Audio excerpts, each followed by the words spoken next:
Yo, what's going on, guys? I just want to shout out the good people over there at Stadium Custom Kicks. If you guys hit the link in the description and you guys use code C Richmond, that's CRICHMOND at checkout, you'll be able to get free shipping on all your orders.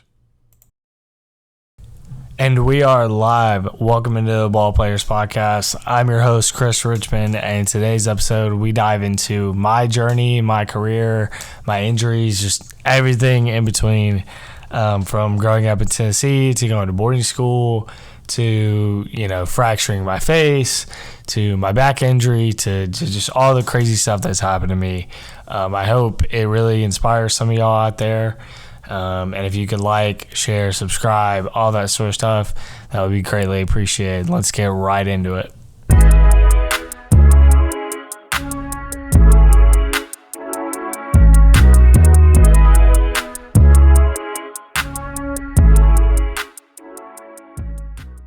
All right, let's get right into it. To really understand my chaotic story, man, you have to go back to the very, very beginning, back to when I was born.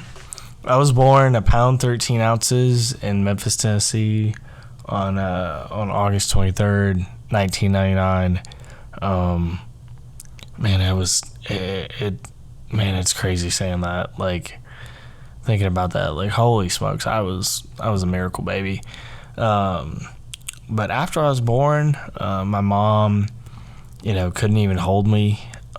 They had to rush me directly to the NICU, which is the neonatal intensive care unit.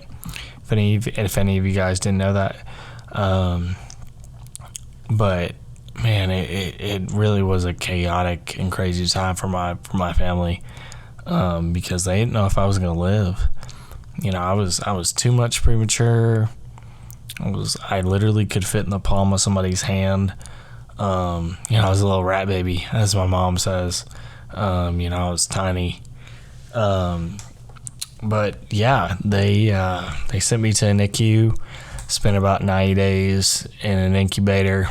And after I got sent home, after those 90 days were up, I got sent home, and my parents thought everything was going to be fine and I was going to be normal. Nope. Nope. I had to be hooked up to a bunch of machines. One that kept my lungs pumping oxygen into me, and then I think it was a ventilator, actually, if I'm not mistaken. But another one for my heart, and then a bunch of other ones. But yeah, it was crazy. So when I was back home, I almost died 4 or 5 times. One of the times the machine revived my heart. It stopped beating, and the machine, it was one of these machines where it put off a police siren, and it actually shocked me back to life. The other 2 times, my mom heard the siren and got up and revived me. And then the other one time, I think I just stopped breathing. But yeah, it was crazy. Obviously I don't remember much of it because I was a baby, but from what my mother and my dad have told me, it's insane. But piggybacking off of that, after that, it was very chaotic, I'll be honest. My parents ended up getting divorced when I was 2 years old, which, people say, oh my gosh, I'm so sorry. No, I grew up with divorced parents. It's whatever. At this point, I'm used to it. But anyway, continuing on, I want to say, let me see. I think I was 4 years old when I got enrolled in pre-K at Lausanne. If anybody's listening from Memphis, Lausanne Collegiate School. And so I got enrolled at like 4 years old, and I was doing pre-K, and then I want to say I was 5 when I started kindergarten over there. But yeah, I went to Lausanne pre-K through first grade, and man, it was I was a crazy, chaotic child. Let's just say that. Excuse me. I was very energetic. I was the kid at recess that would just go, balls to the walls and go crazy. I would throw wood chips at people, like whatever. Man, it was, oh my gosh, I was crazy. I was very energetic. Couldn't sit still. I still can't sit still today. But yeah, I went there pre-K through first grade. And then the summer going into my summer going into my second grade year, my mom tells me that I'm switching schools.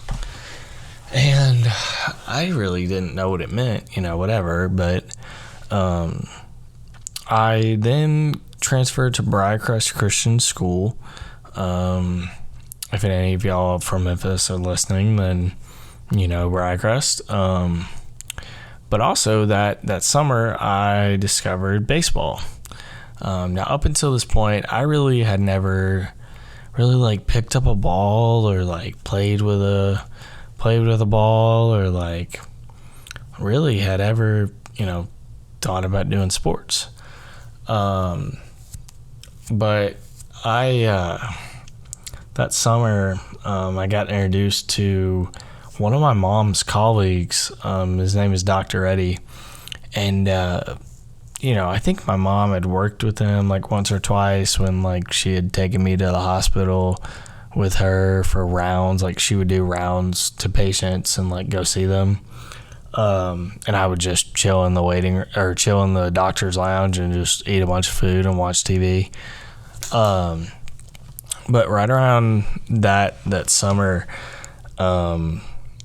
my mom had introduced me to Dr. Eddie's kids, and they were some of my best friends. Like all my memories when I was younger was with them. And so I can distinctly remember we went over to their house one day or one night, and it was like for a dinner party or something.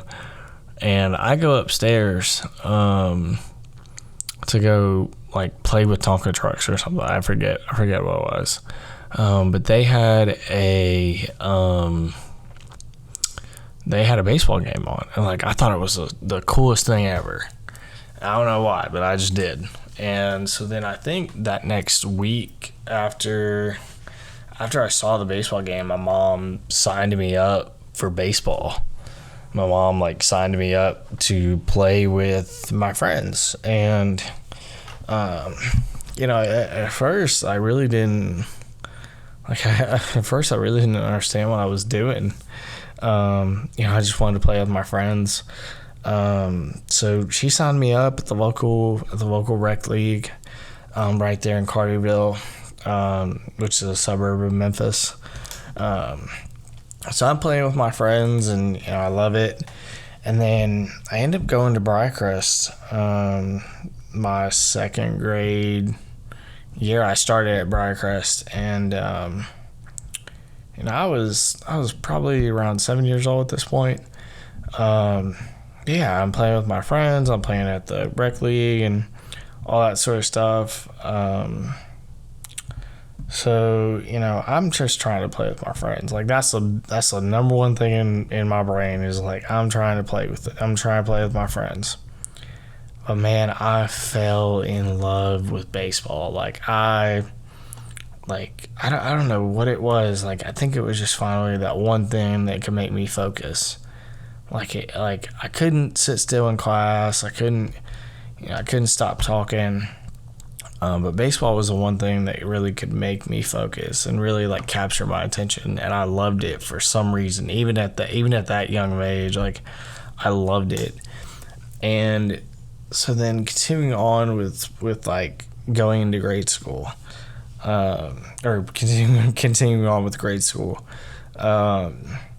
Really and truthfully, as I moved up into third grade, fourth grade, whatever, I start to realize like playing rec ball is like looked down upon. Like even in like fifth grade, like I can remember being at Briarcrest and I thought it was normal just to play, just to play rec ball.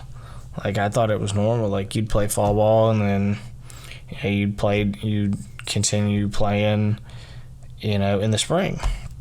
Well, come to find out, when I was like going into my sixth grade year, like all these other people at Briarcrest had, that were all the athletes, they had been playing, on this team or that team or, this travel ball team called the Dodgers, and they also played with the Memphis Travelers or whatever. And I didn't think anything of it at the time because, heck, I mean, I was in, sixth grade. I was just trying to figure out how to organize my locker in middle school. But Briarcrest was interesting, man. One thing I forgot to say is that Briarcrest had a dress code. They had a dress code that included, you had to wear khaki pants. You had to wear a collared shirt. You couldn't have your hair a certain length. It couldn't be on your ears. My mom would have to get last-minute haircut appointments because, my hair was too dang long and it was on my ears, and I would get dress coded and I would get sent home with a note. But really going into middle school, man, it really was a trying time in my life. Right around that time, I my mom really couldn't figure out why I couldn't sit still. And my dad, has ADD. And, she kind of thought that I had it. But, I did some testing and, we finally figured out why I couldn't sit still and why I couldn't focus in school. And it was because I had ADD. So that really was, a really shocker to me because, like, I didn't know what it meant. Like, I was just focused on, figuring out how to blend in middle school and, middle school was scary to me, as a incoming sixth grader. I was like, oh my gosh, like I have to have a locker and minors and all this other stuff. But going into that sixth grade year, it really was a trying time for me because that was around the time that I had gone to the eye doctor and he was like, we need to get you some glasses, basically. And I didn't want to have glasses. I thought glasses were so not cool. And so I ended up getting glasses, and man, that really was, I was going through puberty and all these different things. But, as soon as I started wearing the glasses, I started getting bullied, because I really was small. Like, I was a tiny dude in sixth grade. Like, I wasn't like your average sixth grader either. I was probably, I want to say, like 40 pounds. Like in sixth grade, like I was skinny, and the bullying continued all throughout middle school. And man, it really was a hard time, because I was going through puberty, and my parents were divorced, and I was starting to grasp what that meant. And up until that time, like I didn't fully realize like my parents aren't together, and that that I was different, and and it's not in a bad way. Like I don't look at it now as a bad thing. I think it it had to happen for me to be the person I am today. But getting bullied was, in middle school was crazy. Like it really was. It did a number on my self-esteem. It did a number on my self-confidence. But also on the baseball side of things, that really was a time where like I started figuring out like playing rec ball is not, what everybody does. And, I asked my mom, several times like, hey, can I start playing travel ball? Can I start playing, with the Dodgers, with the Travelers, whatever. And my mom, I can remember us walking into the house after going to Kroger, a grocery store, if y'all don't know. And she says, sweetie, I just don't have time. Like, I have to do surgeries and all that sort of stuff. And it really was like wow. Like, it was a wow moment for me, being like, man, I can't play travel ball. Like, I'm going to be outside the cool kids club, pretty much. For me, that's how I felt. But I continued to play rec ball. I got into coach pitch, not coach pitch. I got into kid pitch, sorry. Fun fact, I didn't even play T-ball. I went straight into coach pitch. But really started to get into kid pitch right around middle school. And that was definitely interesting, to say the least. Like, I really started to really enjoy the game once it got to be kid pitch. With coach pitch, it kind of felt like it was being babied. Like, I was like, oh, this sucks, whatever. I was a kid. But going through high school, or no, not high school, middle school, sorry. It was, man, along with the bullying and along with, my mom not letting me play travel ball, it really did a number on me, to be honest. I was breaking out in acne, I dealt with that. The glasses certainly didn't help. My, wannabe Justin Bieber cut didn't really help. The bullying was pretty significant. I was also, at that time, my academics were really struggling. I wasn't in this program, but I was, I had access to extra help because of my ADD. And right around that time also, my mom ended up getting remarried. And excuse me. Sorry, I had to take a sip of my water. But she ended up getting remarried around that time. So everything was just happening at once. And a lot of stuff was changing, and I just, as a 7th grader, you don't really know how to handle it. And also I forgot to mention my dad, around the time I was 6 years old, started dating this woman named Paige. She plays a vital part in my story in the later part. But I had gotten kind of used to having her around, in my life. But yeah, my mom ended up getting remarried. Didn't really know how to handle that. I liked the guy, but it was just a new male figure in my life. Then the bullying and the acne and baseball and all that sort of stuff. Excuse me. But pretty much, getting through, middle school was really tough. And also my 8th grade year, I signed up to play in the band,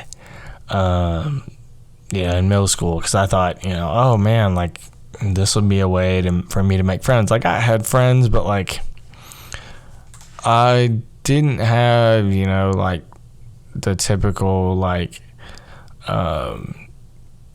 like going over and having sleepovers, stuff like that. Like, I was just so enthralled with baseball that like that was all my focus was on at that point. And I just was always playing sports. Right around middle school time, right around my 7th grade year, I want to say, is when I started playing basketball. Really, for an AAU team, it's M33M. I don't think it's around anymore. I started playing for them, and then playing rec ball too. And then after my 8th grade year, I really didn't have the greatest grades. Like, I'm just gonna be real, I sucked in 8th grade. Like, it was no bueno. Like, the ADD didn't help. The fact that Briarcrest's academics were really hard in middle school didn't really help. So my mom sat me down one night and told me that I would be transferring, and that my stepdad at the time and her had come to this decision, and that they were gonna be looking around. Because, like, I'm gonna be real with y'all, I had C's and D's as an 8th grader. It was awful. Like, I just I didn't know how to handle everything. Like, it like all the stuff happening in my personal life and the bullying and baseball had really taken center stage at that point, for me at least. I just really wasn't focused on school. Like, I was not organized. I wasn't doing the things I was supposed to do in the classroom, and they told me that I was going to transfer to for high school. And I really didn't know what that meant. Like, I thought I was just going to be transferring to a high school in Memphis.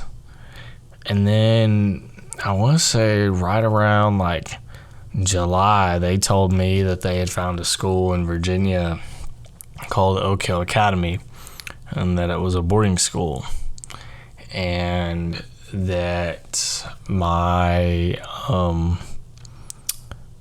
mom thought it would be really good for me to go. And I had no idea what a boarding school was, so I straight up asked her one night. I was like, "Mom, what is a boarding school?" And she goes, "It's like college, but in high school." And I was like, "What do you mean? What exactly do you mean?" Like, I thought I was just going to go to Briarcrest and graduate and whatever. And she tells me, she's like, "You'll live in a dorm, like, you'll have a meal plan, whatever." And I'm sitting there thinking, like, no way this is happening. And so eventually we take a visit to the school, and come to find out, like, it's a huge basketball school.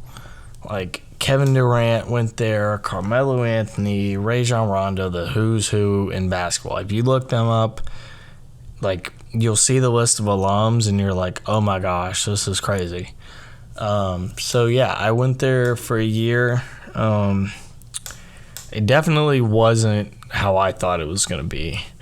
At that time, Oak Hill, when you got there, you gave them your phone if you had one, and they wouldn't give it back to you until the end of the school year. Now, granted, guys would keep their phone. Like, people would keep their phone, and like they had a dress code, like the whole polo, belt, khakis, the whole deal. But my grades really improved when I was there, and I really started to get into basketball at this point. And I was obviously still obsessed with baseball, and that really was right around the time when I wanted to, like, when I first said I want to play baseball in college. And I was strictly off seeing these, I don't know if y'all remember, but the day in the life videos from, I think it was Student Sports at that time. I don't even know if they're still around. But I used to see all these like day in the life of Jaron Kendall, day in the life of Jacob Gonzalez, and seeing all these guys and like they're getting drafted and all this sort of stuff. And I'm thinking, man, that's so cool. I want to do that. I want to go play college ball. And so I play there. I played my freshman year there. Man, it was crazy because they didn't have a baseball team until I got there. And I think that fall, I played on the JV soccer team, and like I just wanted to play sports, and I just played on the soccer team, and whatever, bought myself a pair of $30 soccer cleats and went at it. And then in the winter, it was in the middle of nowhere in Virginia. Like the place where Oak Hill is, it's called Mouth of Wilson, Virginia, and literally, if you look it up on Google, it says it's an uninhabited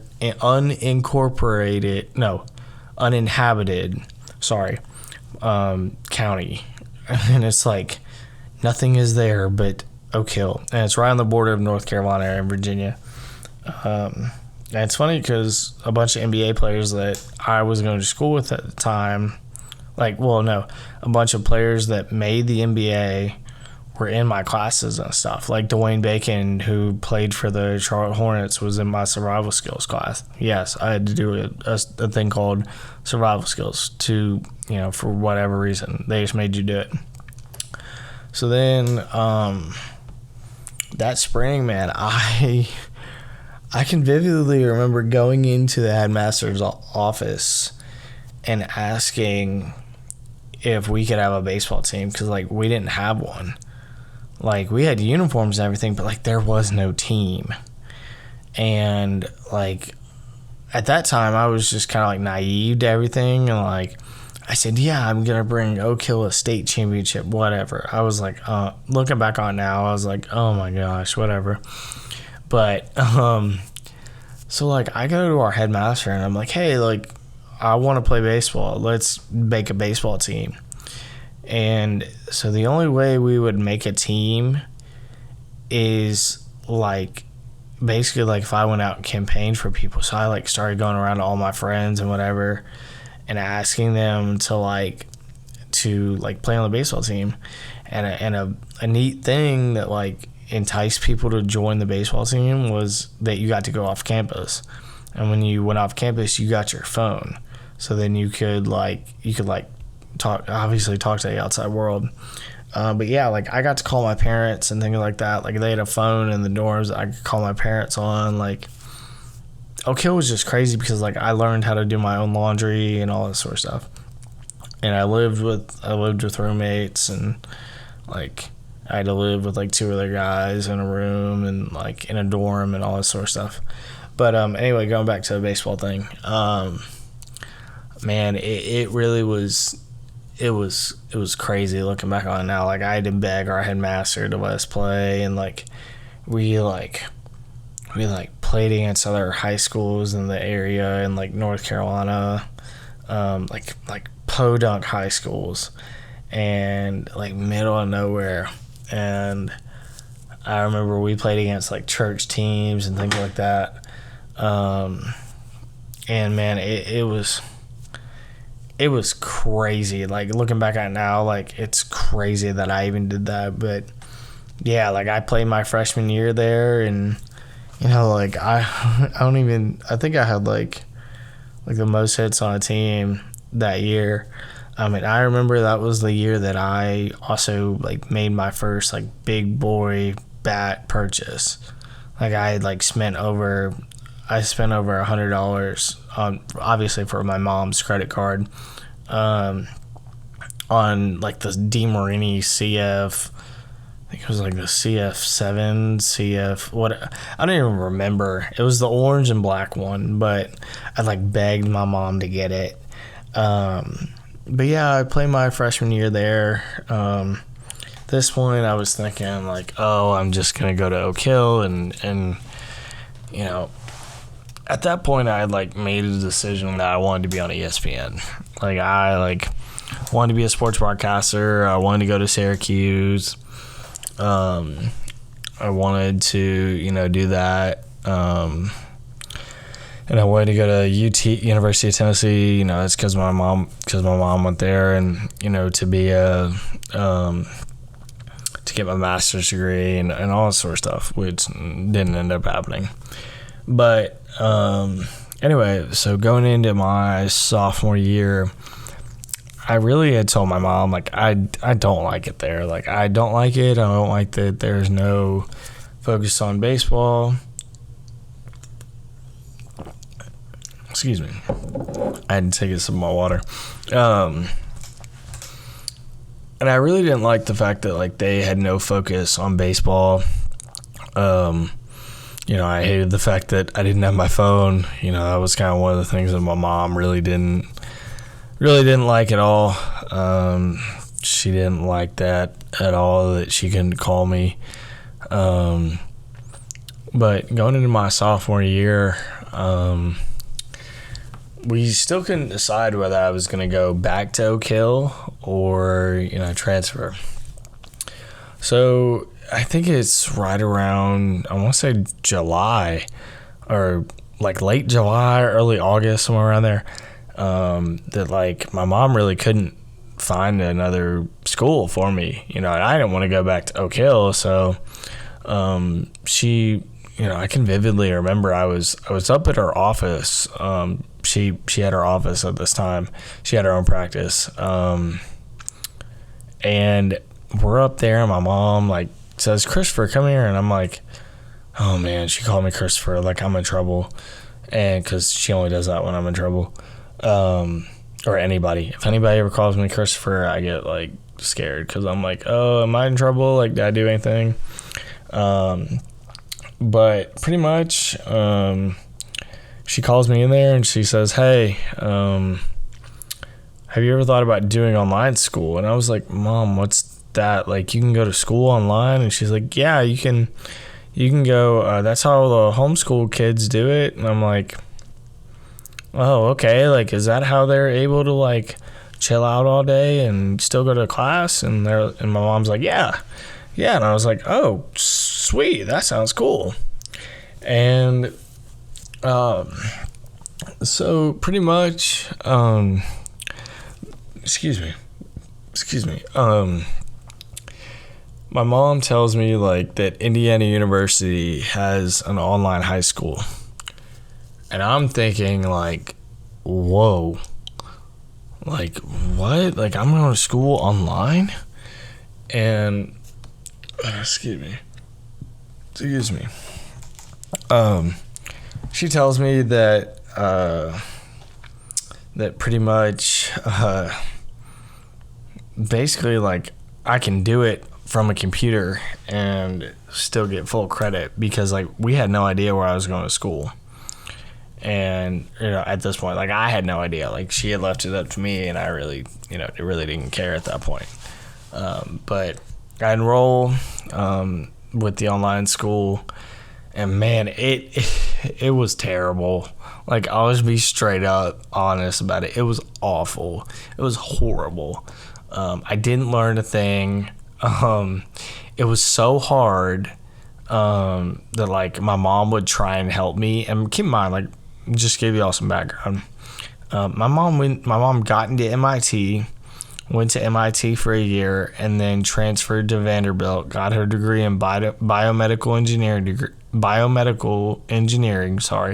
and then went to University of Tennessee at med school, or for med school,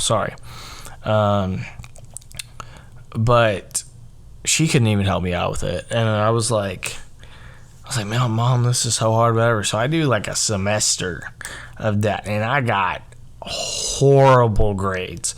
I'm talking awful grades. Like, I really didn't even care. All I cared about was, like, playing baseball and going up to Lifetime to play pickup basketball. And I want to say it was, like, November or December, that on one fateful day, I went up to Lifetime Fitness in Collierville to go play basketball because, like, obviously I was still enthralled with basketball. Like, I loved it, whatever. And I'm playing pickup, and, you know, I usually, you know, ever since I'd gotten the membership at Lifetime, I had gone up there to play basketball for the most part and, like, maybe work out, like, whatever. Like, I thought I was actually working out at the time. Nope. But pretty much, sorry, my throat's really dry. But pretty much I gone up there to play pickup, and man, I'm playing against a bunch of adults up there.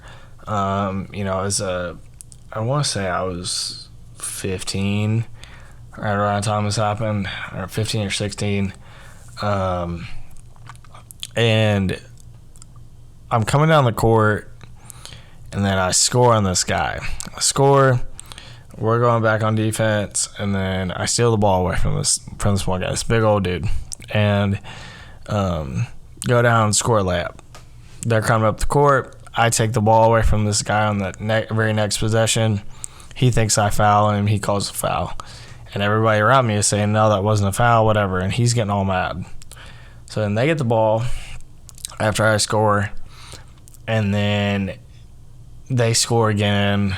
And then he starts talking all this trash, like saying how that was a foul, how if I keep fouling him, he's going to give me the shoulder or whatever. So then I think we score, and he's coming down on that very next possession, and I can remember it clear as day.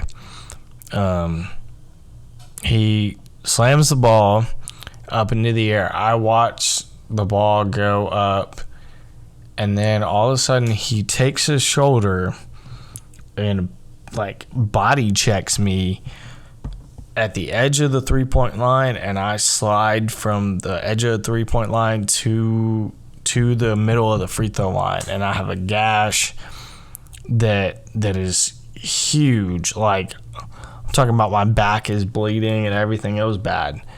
And little beknownst to me, that is what caused my injury. So afterwards, I, like, noticed, like, a sharp pain. Like, I get up, and, like, everybody around me is just like, what just happened? Whatever. And I feel like this sharp pain in my back. And, like, I was thinking, like, oh no, I'll be okay, whatever. Like, it's just like a bruise or whatever.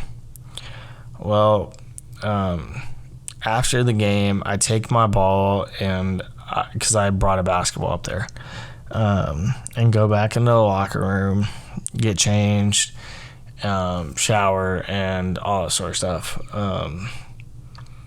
And man, it's really hard to talk about this because it had such an impact on my life.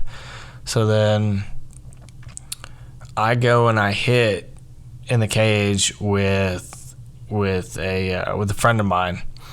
And we get done hitting, and, like, I notice my back's, like, really hurting, like, really badly. And my friend who had his license at the time takes me to my mom's office and drops me off. And he had came and picked me up from Lifetime, by the way. I forgot to mention that. But I go into the office and I say, Mom, my back really, really hurts. Really, really hurts, like, really, really badly. And I show her the gash. She's like, who did this to you? Oh my gosh. Like, my mom is freaking out. And, like, it's bad. Like, it was very bad. And so pretty much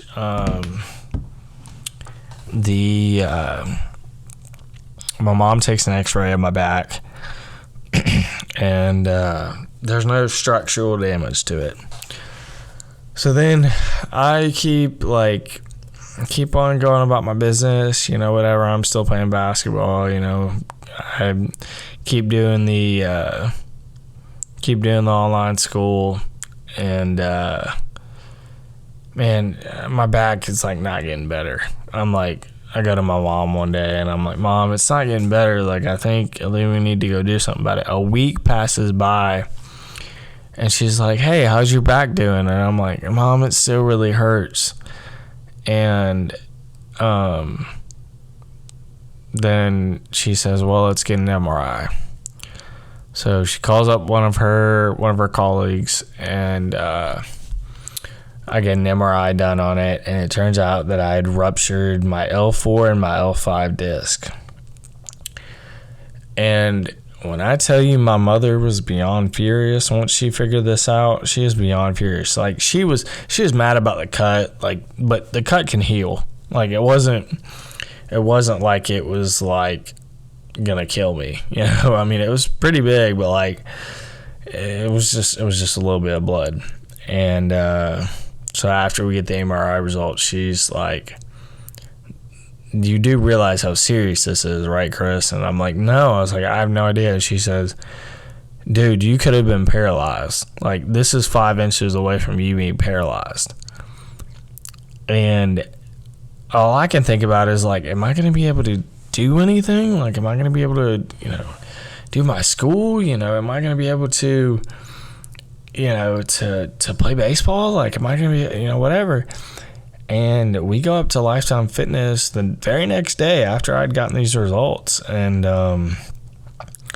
she goes into the general manager's office, tells him what happened, because like they have security cameras, or so I thought. Oh yeah. So pretty much, she's like, I want to see the film of that guy checking him. Like, it happened.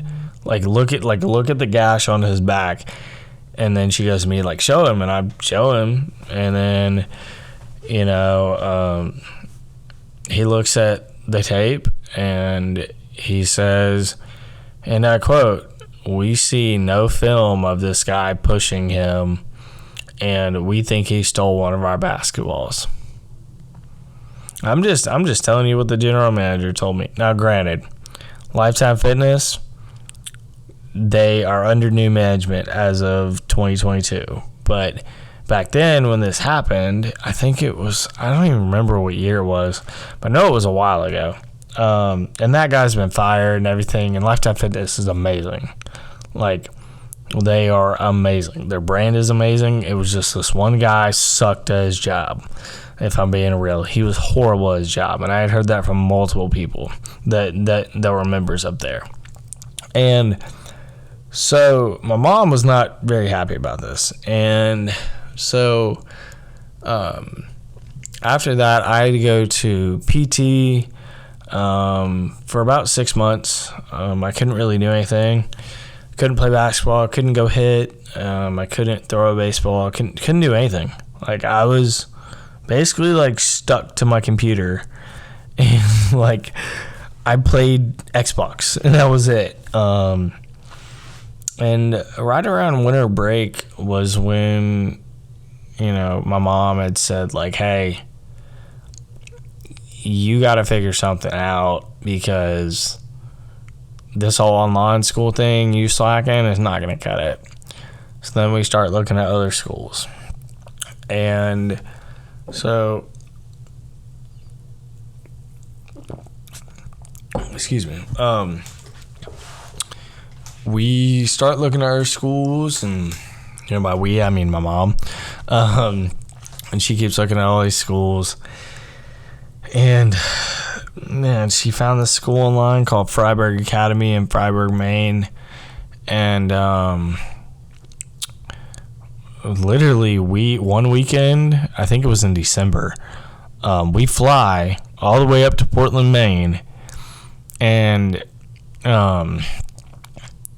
we land in Portland on a Friday. We take my visit on a Saturday over there, and we had taken all my stuff up there. We had taken literally all my clothes, my Xbox, everything, my TV. Like, I think we had to like force it into my suitcase just to get it in there.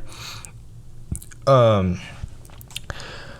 we go up there, we take the visit on Saturday. The admissions lady is showing us around there. Keep in mind, I had never been to Maine. like as a kid, I'd gone to like Aruba and Mexico, but like I was a little tiny baby. I didn't remember any of that. So we're up there in Portland, Maine, and I'm like just a 16-year-old. Like, what in the world? Like, I'm up here in Portland, Maine, and I'm, near Canada, and I'm a kid from Memphis, Tennessee. Like, what? And like going to Virginia wasn't that big of a deal. Because at least I was, somewhat near, some family in North Carolina and on my dad's side, and I could go home. Like I could easily get to Memphis if I wanted to. It was just a flight out of Charlotte. But anyway, we're up there, and I take this visit on Saturday, and then that same Monday I'm moving into the dorms. And my mom had told me before we took the visit, she was like, you do realize you're gonna have to enroll like mid-winter break, right? And I was like, what? Like, we were on the plane and she was telling me this. And man, it was, she says, it's completely up to you. And after we get done with the visit and and all that sort of stuff, she reiterates, it's completely up to you. And so then I take a night to sleep on it, and that Sunday I decided, hey, let's do it. And so like I said, I moved in that Monday, and I was officially at Fryeburg Academy in Fryeburg, Maine. And it was probably one of the best decisions I've ever made in terms of being around different people and figuring out how to get along with different people and all that sort of stuff. So like I said, I transferred in mid-winter break, and I kind of I was like, I'm gonna make varsity. I want to play like on the varsity team. I want to start getting recruited, all that sort of stuff. And so that when I think that January they had tryouts for the varsity team, for the baseball team. And so like at this point, like I was kind of acclimated to it, I was kind of used to being in Maine and all that sort of stuff. And it kind of worked out really well because like by that time I was already fully in love with baseball, and my favorite player was Dustin Pedroia. Like I bought a DP15 A2000 as my first really big boy glove. That it was my first high quality glove. And of course I'm in New England, so I get to watch all the Red Sox games. And really, when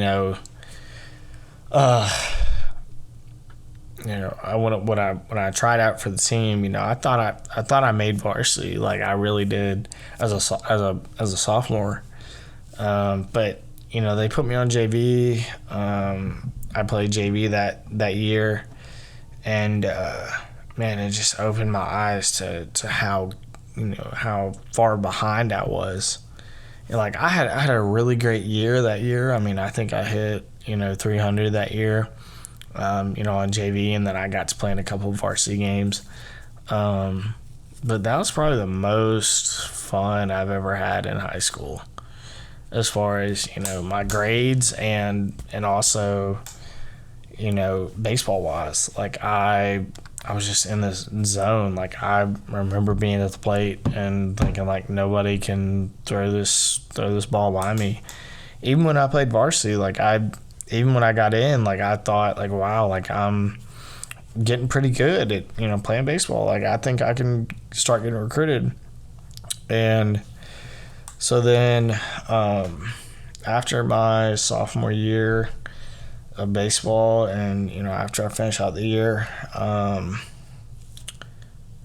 my mom really didn't like me being so far away from home, and my dad didn't like it either. Because they couldn't come visit me. They couldn't, really, I would come home on winter break and breaks and stuff like that. But like it wasn't like I was, just 2 hours away or 3 hours away. Like I was on the other side of the country, pretty much. And they wanted me to be closer to home and to be in a better environment. Now, granted, it really was a good environment up there, but it really wasn't the academic environment that my mom wanted me to be in, as far as like trying to get to college and trying to look good to colleges. And I really wish, on the athletic side of things, that I had known what I know about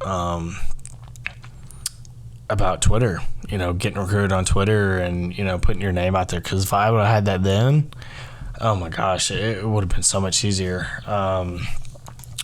But anyway, I after that year, I really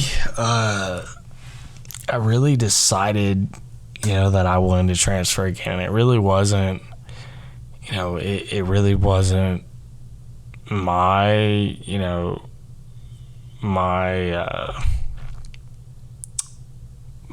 decision fully, but I had a lot of say in it. Because at this point I was, I want to say 17. At this point, and that summer, me and my mom and my dad, and I did it, over the phone and in person. We talked about where I should transfer to, and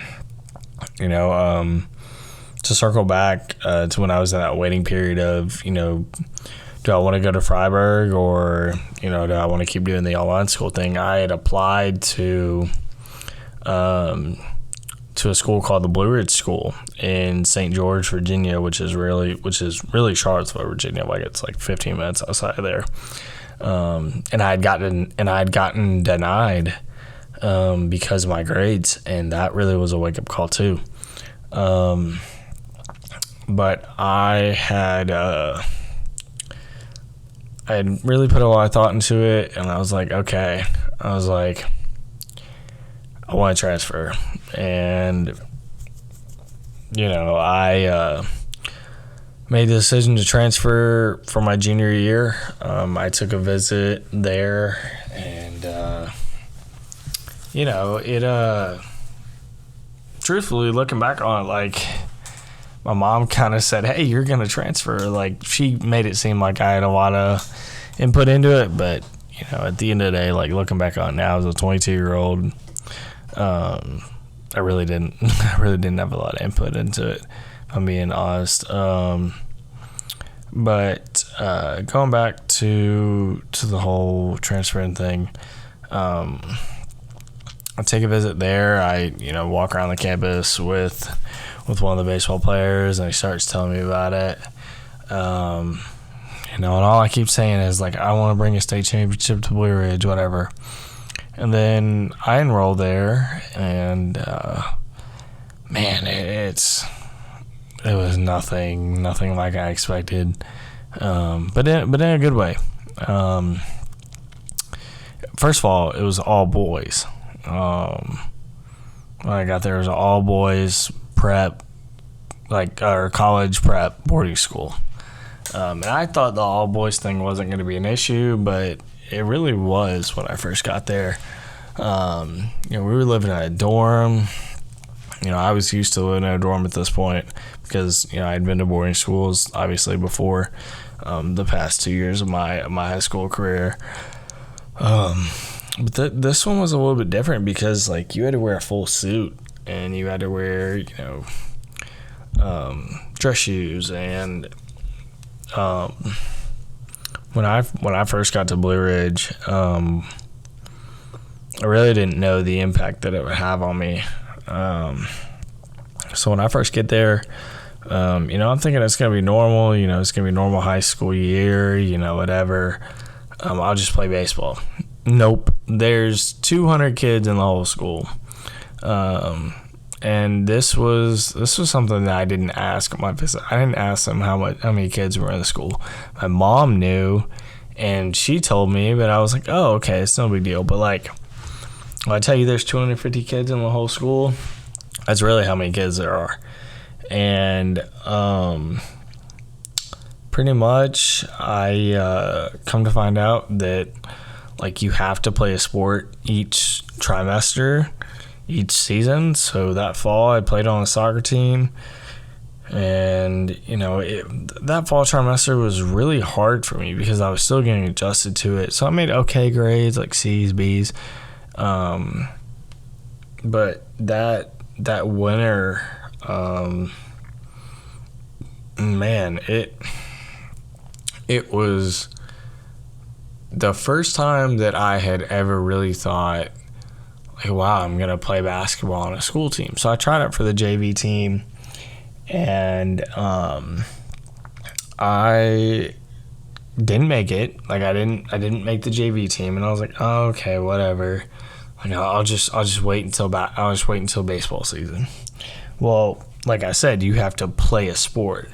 Well, you have to be the one thing they didn't tell me was you have to be involved in a sport. Like, you have to be, like, you could be a manager, and that counts for your sport. So one day I'm walking into a lunchroom, and this big tall dude walks up to me and says, "Hey Chris, I don't know if you know me, but I'm Coach Lemke." And I'm like, "No, I don't know you. Are you the basketball coach?" Because I assumed he's tall, like basketball coach. He's like, "Yeah, I am. Why don't you come out and try and be a manager for our basketball team, for the varsity team?" And I'm like, "Okay, like, what made you want to do this?" And he's like, "Well, I heard like you didn't make the team, whatever." And I'm like, okay, cool. I mean, I might as well. So he tells me, just come out to practice tomorrow at like 1 o'clock or something. So I come out there, and I'm, watching, and I truthfully really didn't know like a lot of people. Like, I didn't have my core group of friends. Like, I would go like still like sit alone and like eat my food, be on my phone. I had met a few people, but like I wasn't really like the most social person in the whole world, if that makes sense. So I go out there, and like, come to find out, like, we have a really good basketball team. Like, everybody keeps telling me, like, yeah, the basketball team's really good. Like, I had no idea, like, when they said really good, they meant like really good, like, in the state and nationally. So anyway, that winter, I was our varsity team's manager. One of like three. And so then, when I tell you, like, that experience changed my life, it really did. Like, that was the first time that I really ever felt a part of a team. And we ended up going 33-3. We won our conference. We won the state championship. And that was the best record in school history. I think it still is. But the amount of friendships and the amount of camaraderie that we had on that team was unlike any other. It still is probably the best, like, brotherhood that I've ever been a part of. And I still keep in touch with everybody that was on that team. I mean, on that team you had Amir Sims, who's in the NBA. You had Darius McGee, who is probably one of the top 5 point guards in the country. You can quote me on that right now. At Liberty University, who could jump like 45 inches. We had numerous Division I commits, numerous Division II commits. And man, I mean, it's crazy because, that comes full circle later in the story, later in my story. But man, it was some of the best times on that team, like working out with the team, getting free Adidas shoes and having the code to the locker room, and having my own locker and my name plate and everything else. It was just so flipping cool. And that winter, I mean, it was insane. Like we were getting charter buses going to play in Ohio. We played against Oak Hill Academy, which that was crazy how it came full circle for me. I made some of my best friends off that team. And I still keep in touch with all those guys for the most part. Some of them I've lost touch with just because they're so busy with basketball, but man, it was crazy. So going into that spring, I thought, man, I'm gonna make the baseball team. Like, there's no way I get cut, whatever. And there's no way I get cut. Well, going into tryouts, try out for your team, and there's 30 of us, and I go into tryouts, and I'm thinking, man, I got this in the bag. I have a horrible tryout, horrible. Looking back on it, was awful. I couldn't field a ground ball.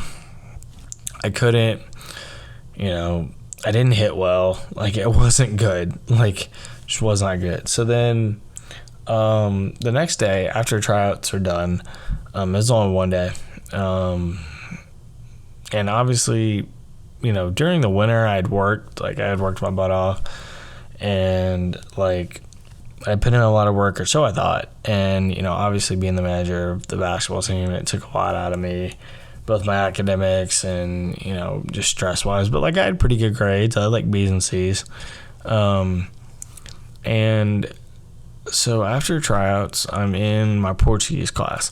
Yes, I took Portuguese in high school. We had to. It was part of, the requirements to graduate. You had to take 2 years of a foreign language. So my smart self thought, okay, I'll take Portuguese. It'll look great on a college application. Still pretty cool. I learned how to speak it. I think my cousin's aunt, or no, my cousin's wife is Portuguese. Sorry, I don't know where I got aunt from. But I took that, and I get an email from the coach, and I won't mention him by name just because of what happens later on. But I get an email, and it says, "I am so sorry. If you are receiving this email, you have not made the team. Best wishes." And then he put his name. So at this point, I'm in Portuguese class. I'm one of 5 kids in this class. And I go outside, go to the bathroom, and just start sobbing. Just absolutely sobbing. And when I tell you I cried so much that day, I cried so much. I was in class crying. I put my head down and acted like I was reading a book. And I cried. I cried so much that day. And I go out of Portuguese class, and I go down to our lunchroom, and there's this little there's a little room. There's this little open room that leads to our auditorium, and I just sit there and I'm crying. Everybody, people are walking by being "Is he okay?" And I'm just sitting there sobbing. Probably wasn't the best look at the time, but it is what it is. So flash forward to about 2 days after tryouts, and again, and without me playing baseball, I didn't really have a sport. I didn't want to do any other sport. I didn't want to do lacrosse. I didn't want to, baseball's my thing, dude. And one day I'm in my room, and I'm just sitting there chilling on my phone, and I get a knock at the door, and it's Josh Colon, our point guard. He's now at Fordham, and he goes, I'm like, so we called him Rico because he's from Puerto Rico. I go, "Hey Rico, what's up, man?" And I'm sitting there still, I just gotten done crying. And he says, "Hey, come out to practice tomorrow at like 3 or whatever time it was. And I'm sitting there thinking, man, I'm not on a team. He's like, bro, just come out to practice. And I'm like, dude, why would I come out? Like, he's like, just trust me, come out to practice. And this is really where that brotherhood and that camaraderie came into play. Is I get all my stuff after school, and like they let us out, and then like you get all your stuff and go to your sport. So I get all my stuff and I get all my equipment and everything else, out of my room, and I go to practice. And I'm thinking, heck, maybe coach is going to let me try it again. I don't know. But I show up, and the first thing this coach says to me is, Richmond, what are you doing here? Or he goes like, Chris, what are you doing here? And I'm like, Rico told me to come. And he goes, hold on, I'll talk to you in a minute. So then he gets all these other guys started on a drill, and he like takes me into the wrestling room, and him and the assistant coach and the AD, who I really didn't like at the time, and I still don't like him. But anyway, man, it was crazy, because I was sitting there in a wrestling room with all my baseball stuff, and he goes, I don't know what he said. I'm going to put it to you bluntly. I don't know what Rico told you, but like, you're still not on this team.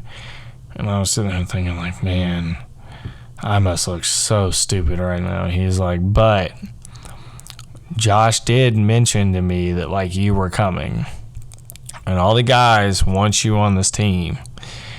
And like that included, I'm going to shout him out, Huntley Hacker, who played at Brevard College and played his last year at Gardner Webb this past year, if I'm not mistaken. And he goes, I have a deal for you. And I'm like, okay, all right. And he goes, you can be the manager for 4 weeks. And after those 4 weeks are up, you can suit up as a member of this team. And I'm like, excuse me, in the back of my head, I'm thinking, no way. Like, no, I'm not doing that. And just to give you all a little background, I had been going to showcases, and I had gone to Florida State's baseball camp, and I thought that was the way to get recruited. Little did I know that Twitter was the way to get recruited, like playing travel ball was the way to get recruited, and like I just had always felt like I was at a disadvantage because I never played travel ball. And so then I decide, I go back to my room afterwards, and everybody sees me leaving. They're like, bro, where you going? Whatever. And I'm like, man, I got to go back to my room. So then I go back to my room across campus, and I call my dad, and I call my mom, and I tell them. And they both said, take it, Christopher. Like, this is your opportunity. And so then I took it. I was a manager for 4 weeks, and I suited up, and I played in one game my junior year. One game as a pinch runner, and I got thrown out trying to steal second. So that was my junior year. It was probably the most embarrassing year I have ever had. It was probably the most mentally draining part of my high school career. So going into that summer, I really decided, I'm gonna start working out. And truthfully, I didn't know what I was doing. Like I would look up, different baseball workouts. Like I would look up free baseball PDF workout, and I would go on YouTube and look up different workouts and things like that. But I didn't know what I was doing. Like, I had zero resources. Like, I would, like, go into our school's weight room and, when I was at school before the summer, and, do all these free workouts and, be doing a different workout plan every week and it really was crazy, in a sense of like, I was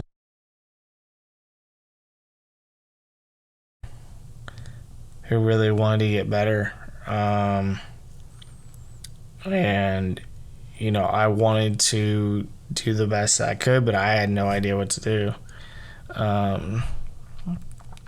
and so then afterwards, after school year ends, I really came home with a purpose. Like, I'm gonna start working out. I'm gonna actually like do the dang thing and actually get better and get bigger and get better and do my thing so that when senior year rolls around, I can really hit it hard. Keep in mind, I had no idea like how to get recruited. Like, I thought camps and showcases, and I was wasting all this money on camps and showcases and not really realizing like this is not what you do, like, unless you have a tool to showcase. And like, I would like spend all this money on showcases and everything and not really realize like how to do it, how to really be a serious baseball player. And it really wasn't anybody's fault, but it was just what I had. And so after the summer of my junior year, going into my senior year, I decided that I wasn't going to be the manager of the basketball team my senior year, and it really benefited me, because then I finally got to like chill out. I don't even remember what I did the winter of my senior year. No, I do. I like was like weightlifting or whatever. Like, I would do that. But pretty much that year, that spring season, my baseball season, obviously, man, it really was eye-opening because like here I had no college plans. None of these schools were recruiting me, that I kept on emailing from NCSA that me and my dad had signed up for that summer. And I had no idea. And I can remember during the spring I signed up for NCSA, and I started emailing all these schools. I probably emailed like 3,000 schools a day. And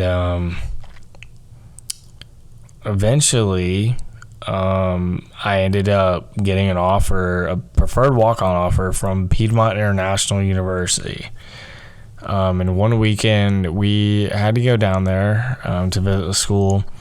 Go down there, visit the school, and the coach at the time, I don't even remember his name. I don't remember like really any of the visit, to be honest. But he tells us like, hey, we need you to sign by Monday, or like that's the end of our recruiting like time.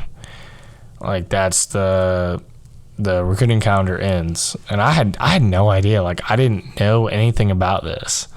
Like, all I knew was that a college was trying to recruit me, and that was it. And so I signed that Monday, and I had a place to go. I had a place to go to play college baseball, and I was so dead set on it. And I went through a really bad breakup that year as well, during the spring, which was crazy. like she was this girl at one of our sister schools, and like, oh, voice crack, hello. She was one of the girls at our sister schools that we had like a partnership with or whatever. Like, they would come to our school for dances and things like that, whatever. So like that happens, and I am dead set on going to PIU, and I'm like, I'm gonna go, I'm gonna play college baseball. Like, but little beknownst to me, like, first of all, when I took the visit, they really didn't tell me that like how much the school cost. I mean, I don't even think I asked, truthfully. But the next part, and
first travel ball team.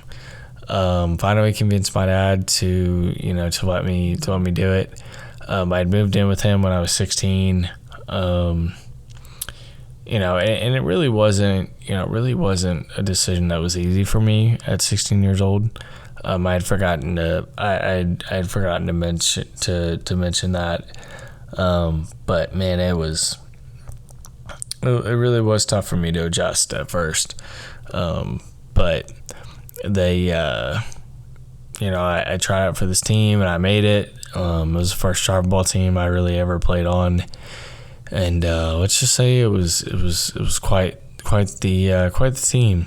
I played like 6 games for them, and then like I just got sick of like seeing like kids on their phone in the dugout and like making fun of teammates and all that sort of stuff. So after 6 games, me and my dad, we sat down and we were like, man, we're through with this. Like, this is stupid. Like, but anyway, it was one day in July, and I was working out at my dad's little condo gym that he had at the apartment complex that he lived in, and I get a call from this coach. At first, it was a Bradenton, Florida number, and keep in mind, like, I was still going to showcases and like still like going on like trying to get interest from colleges because I knew that I didn't want to go to Piedmont at this point.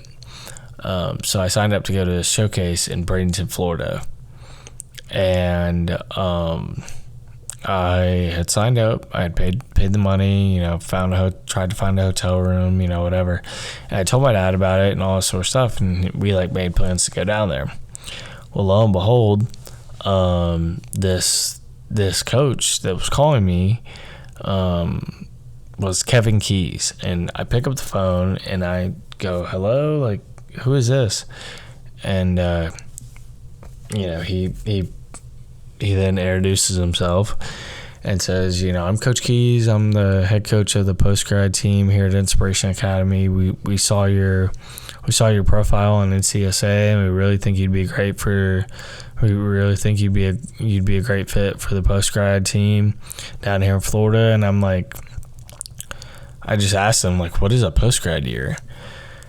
And then he goes on to tell me that it is a year after you're done with high school that you can still play ball and keep your college eligibility.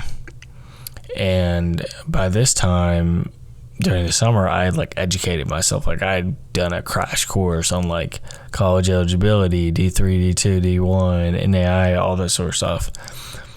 And I still wasn't, satisfied with my decision to go to Piedmont. And basically, I, talked to him, and I mentioned how that I was going to a showcase in Florida and how, it probably would work out really well. And, how it'd probably work out in the same weekend. And they agreed that, I'd do a visit.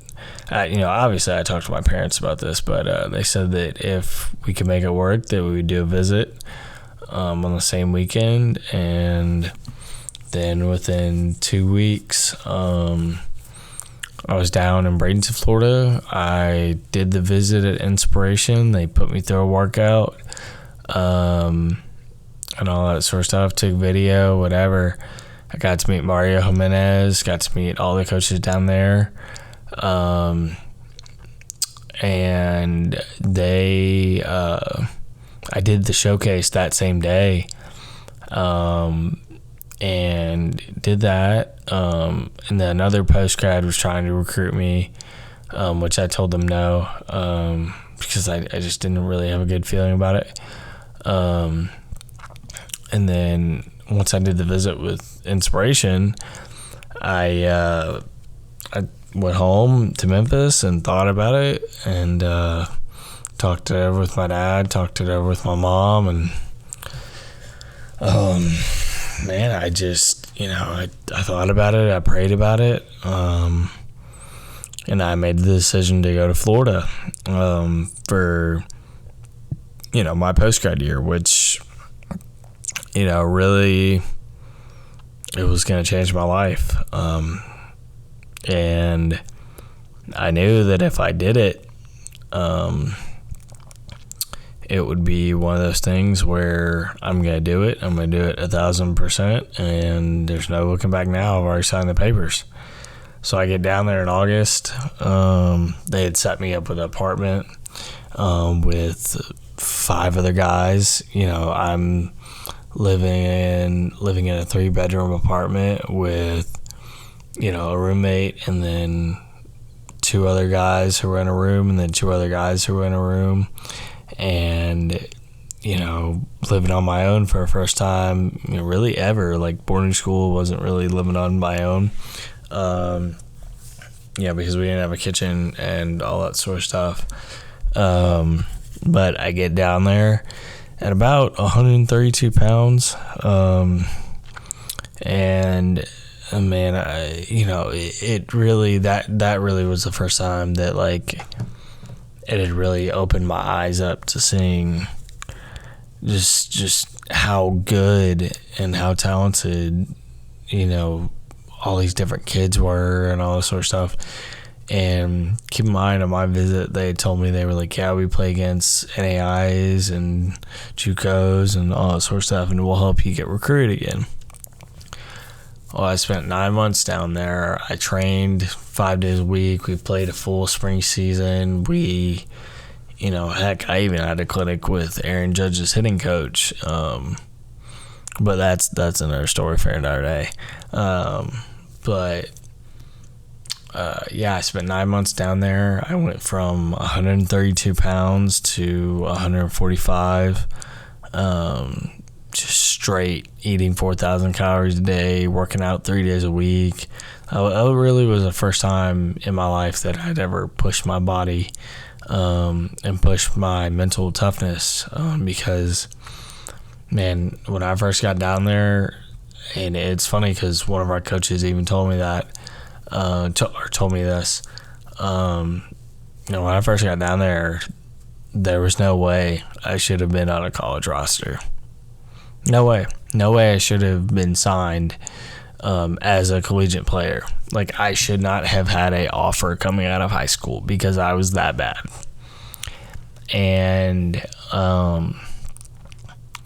got down there, worked my butt off like nobody's business. And I'm talking about like I'm living like a minor leaguer at this point. And man, it was crazy. Like, our apartment flooded, and I was the only one that knew what to do. I was the only one that really knew how to cook. I was the only one who knew how to, kind of keep up with stuff. Like, a lot of these kids have never really been around or been away from their parents. Kind of like me, I kind of knew what I was doing, but not really. But on the baseball side of things, I really got a lot of good instruction down there. Shout out to Coach Wade Satsinger. He is the GOAT of infield play. And man, it was honestly the hardest I had ever worked, up until that point. But on the recruitment side of things, it was very light. Not a lot of schools were reaching out to me. And not a lot of schools wanted to recruit me, to be honest. And it's funny because we took a visit. I remember I loaded up,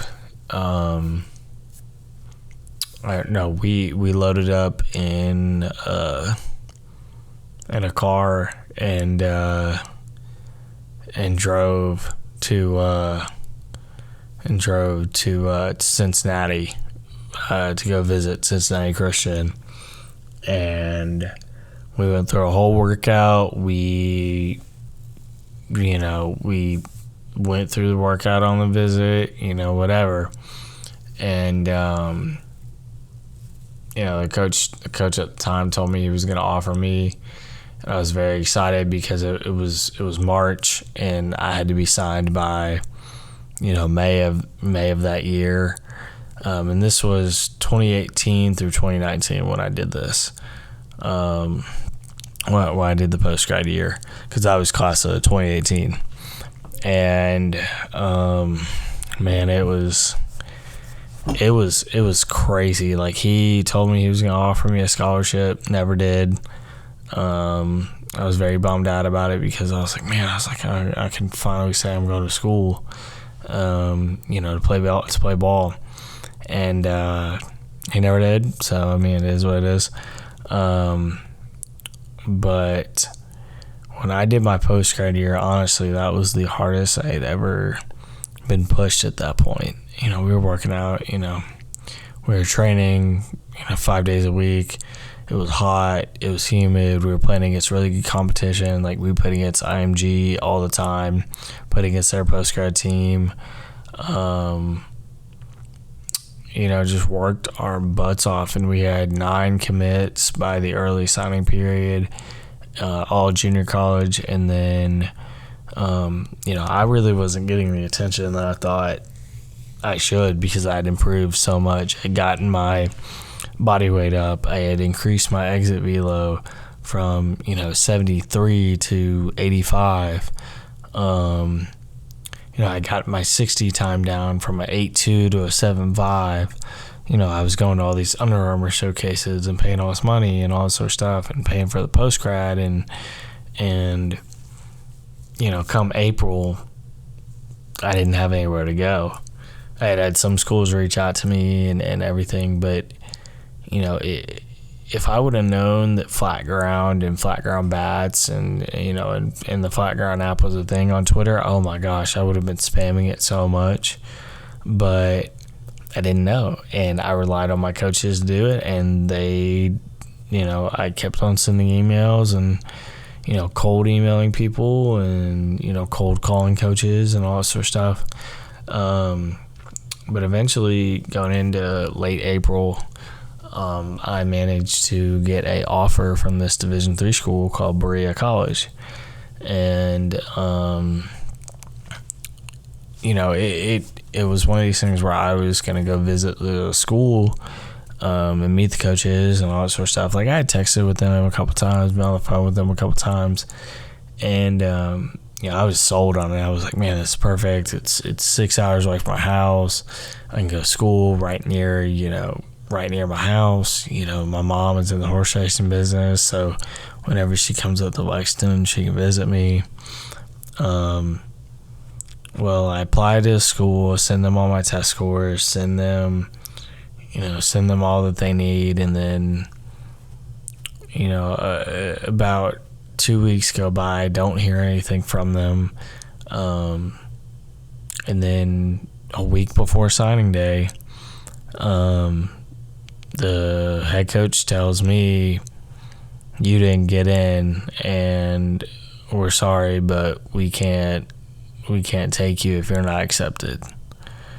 And that was kind of a wake up call as to Division III, Division III rules and all that sort of stuff. That really was like a low point in my life. I cried so much. I was just so frustrated. I was tired of things not going my way. I was tired of being denied at playing college baseball.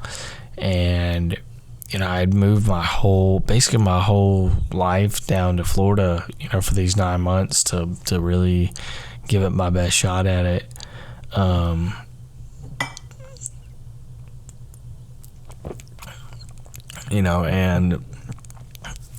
And here it was, another roadblock. And so eventually I ended up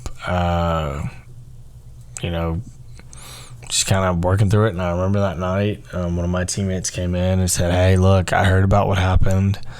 I have a junior college coach in Maine that would take you." He said, "But you got to get on the phone with him and text him or call him by tomorrow." And I did it first thing in the morning. Got in contact with him. It actually ended up being in Portland, Maine. And it was Southern Maine Community College. I went on a visit that Friday and signed that Tuesday. And went up there after signing day in, I want to say late July, early August. Went up there, did my first semester of college there, got pretty good grades. I worked my butt off through the fall and part into winter. It was cold. We couldn't really go outside. The facilities weren't really the best at that time, but I was just grinding. I was trying to grind away at it. But then during right before we were about to go to winter break, Coach calls me into his office and says, "Hate to break this to you, but I heard that you were talking smack about the team." And I said, "No, that's not true." And I told him that wasn't true. I told him that that I didn't do these things, and he said, "Well, regardless, I'm gonna have to cut you." And so he cut me, and that was really, really hard because it exposed me to the business of college sports.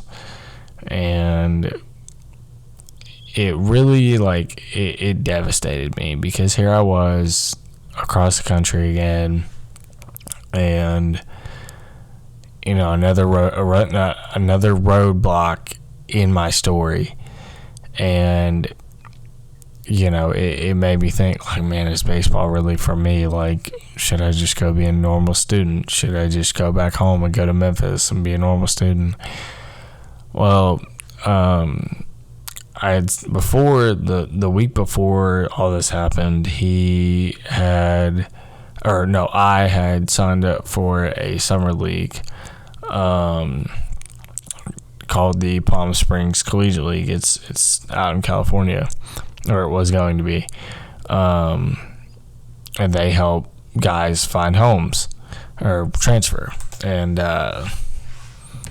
as soon as it happened, as soon as he cut me, for a bogus reason that I will still maintain that I did not do it, I basically filled out the transfer form, and within the next, probably, I want to say 2 days after that happened, Zach Novus, who at that time was the pitching coach at the University of St. Mary, got in contact with me. I got a phone call, and they were recruiting me, and so they wanted to get me on a visit to campus, and it's in Leavenworth, Kansas. So during winter break, my dad and I decided to take a visit to Kansas City, or to the campus, which it's not in Kansas City, it's in Leavenworth. But pretty much we take a visit, and over that winter break, I kind of, it really was, a trying time for me, because I didn't know what was going to happen with my career. I thought it was done. I thought I was done playing. And so I take the visit to the University of St. Mary in Leavenworth, Kansas, and meet Coach Petty. Great guy, amazing dude. He tells me that they can offer me 25% of a scholarship, and at that time I am over the moon. I'm like, yes, this is what I want to hear. And within like 3 days after the visit, I signed the letter of intent.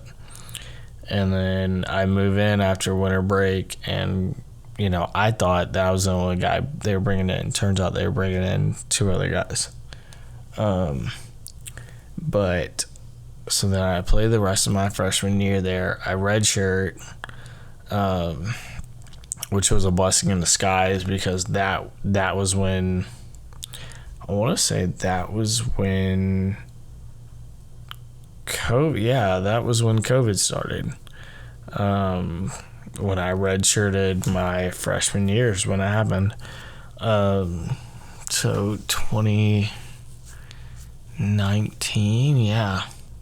2019 going into 2020, I think. I don't really know. I mean, it's all been a blur. But redshirted my freshman year, and then, it sucked. Like, I'm not going to lie. I wanted to travel. I wanted to play. But, throughout that time, it kind of led to a bunch of blessings in disguise. I got to meet my really close mentor, Noah Vaughn. I'm sure y'all know who he is. I met a lot of great people during that time. And after my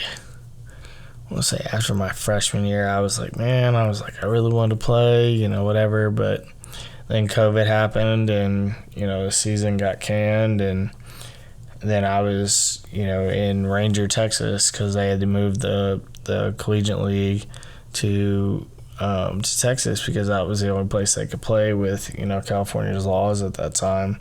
And California was on full lockdown. So I played in the Palm Springs Collegiate League that summer, and I sucked. Like, I'll be honest with you, I was horrible. I only got 1 hit the whole summer, and I was trash. Like, let me tell you, I was trash. And it was just a hard summer for me. Like, I don't know what it was. I just wasn't seeing the ball well, but it was bad. Like, I'll be the first person to tell you, it was horrible. But play during the summer, have a lot of fun, meet a lot of good people,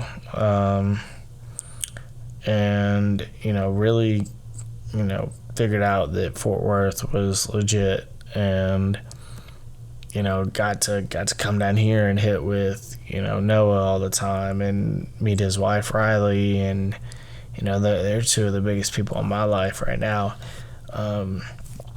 But pretty much I go back to St. Mary, have a pretty disappointing fall,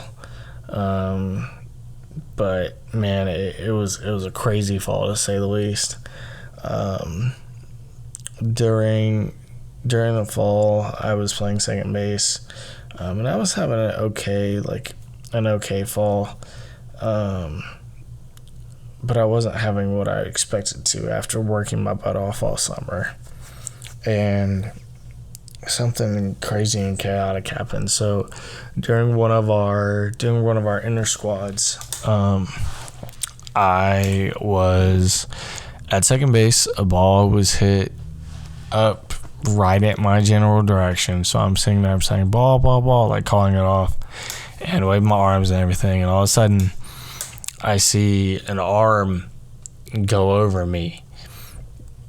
Excuse me. And it's our 6'7" first baseman, Trevor, who had like reached over me and tried to make the play, even though it was at second base. I mean, it was a freak thing, but his left arm is over me, forcing me to the right because I'm trying to get out of the way and trying to catch the ball.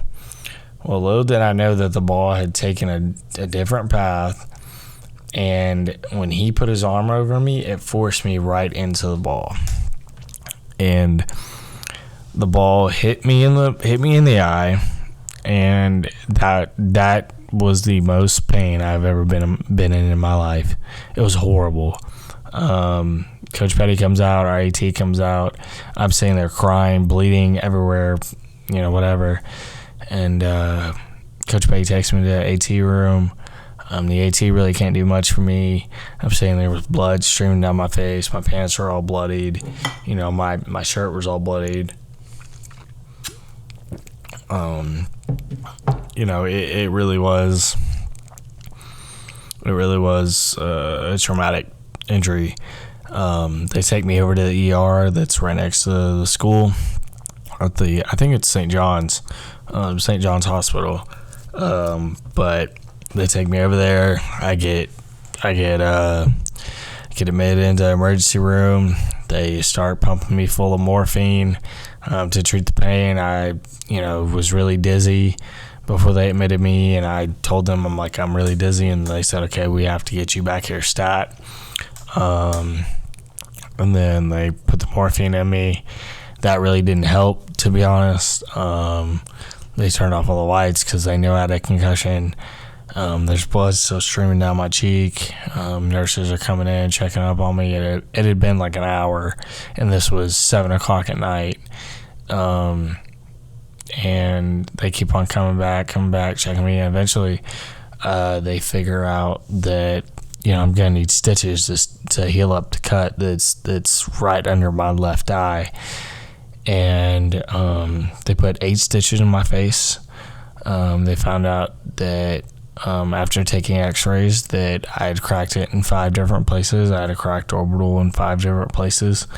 And if that ball would have hit me in the 5 inches to the right, I would have lost my eye. There's no chance I have a left eye. If it hits 5 inches to the right, which is a miracle. So they put 8 stitches in my eye.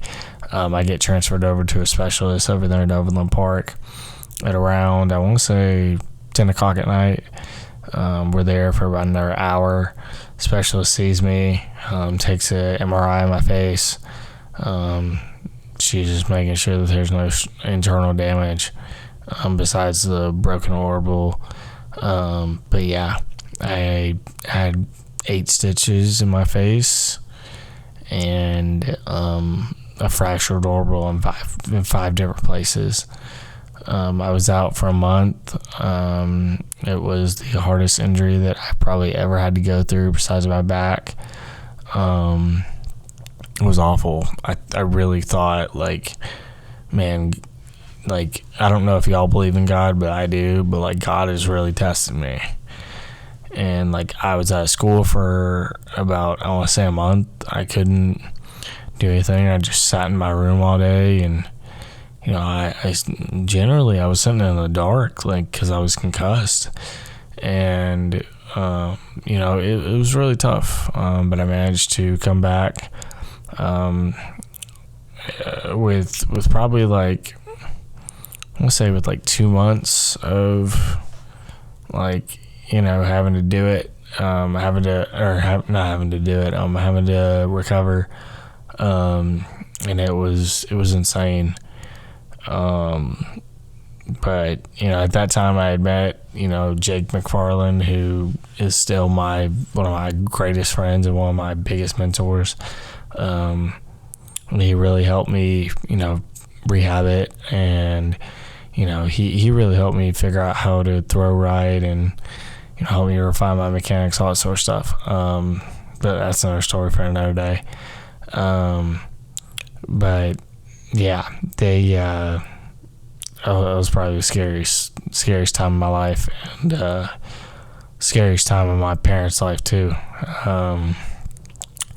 So pretty much going to that spring, thinking, you know what, I'm back, I'm healthy, it's going to be okay. Everything's going to be fine. I'm going to be okay. And it wasn't okay going to that spring. I started to hate baseball. I started to hate everything about it, just because of my injuries and and all the stuff that was going on. I really wasn't happy being a psychology major at that point. I didn't like it. I started to hate it. I started to hate baseball just because I wasn't, going into that spring, I thought I was going to play a lot, but I didn't because of the injury, and I started to feel bitter. I started to hate the game. I started to hate my teammates. I started to hate everybody, and that was a really deep, dark time because I had never hated baseball. As much as it frustrates me, because of this game of failure. Excuse me. I had never hated it. Like, I never hated the game. I always loved playing the game, but I started to hate actually playing the game. And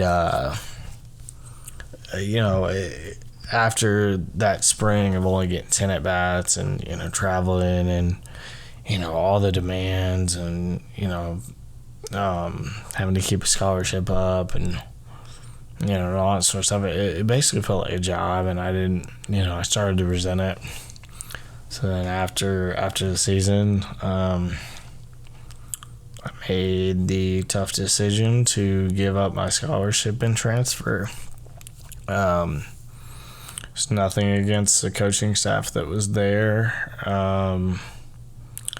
It was just I was in a bad place, and I needed to get out of that bad place, and I needed to do it somewhere other than the University of St. Mary. I still know a lot of people that play there. I still know, I really have some good friends there.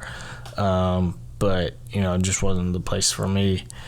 And so going into a transfer portal again, I made sure that I was going to do it right this time. So I came down to Texas, to Fort Worth specifically, started working out at Cova Sports.